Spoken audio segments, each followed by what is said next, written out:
You know, earlier in the show, we were talking about Gavin Newsom's podcast, and some of the people on the panel thought he's too easy on Bannon. He was. And that it's not helping him or helping the country. What do you say to that? You know, it was interesting when he was doing the DeSantis thing. I thought that was good because they're having a good debate, going back and forth, and it was based in fact.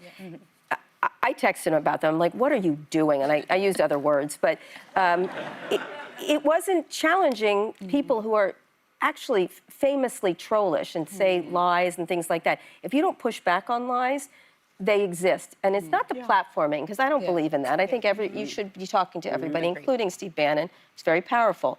But you have to push back and say, that's a lie, that's a lie. And it was a little too chummy. I was sort of surprised. Why was it like that? I don't know. I was like, what's happening? You know this guy, right? Yes, I know him very well. And so, since he was mayor of San Francisco, since he was married to Kimberly, by the way. That's another story. But he didn't push back. And so what's the use of having this dialogue if you're going to not have a real dialogue, a real disagreement based in fact?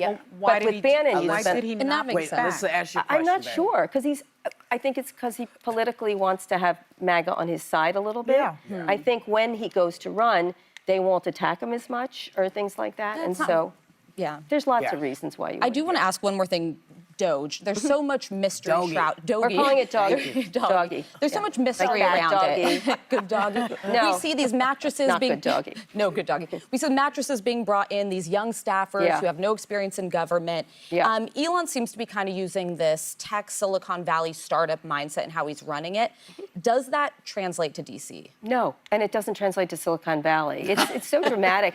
When he was trying to save Tesla, he was like, I'm sleeping on the factory floor. I'm like, you know, there's a hotel next door. Why are you doing that? It's sort of like this hustle porn. That's what it's called. It's like, I'm hardcore, I can do this.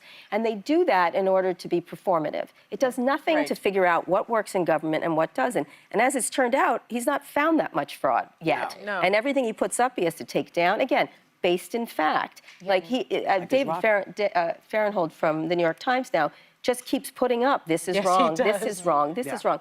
Again, we all want government efficiency, but inaccuracy or lack of transparency, and then this performative stuff of going in and bossing people, it's insulting. You can't say all government officials are terrible and I'm great. Well, you know, or oh, we made a mistake on Ebola. Do you want to hear that out of the mouth? That wouldn't have been the example I would have chosen. Oh, mistake on Ebola, no. Or nuclear science. Where's the nuclear stuff? It's that whole thing. So. That's why I don't want you having anything to do with people flying anywhere. Your stuff falls.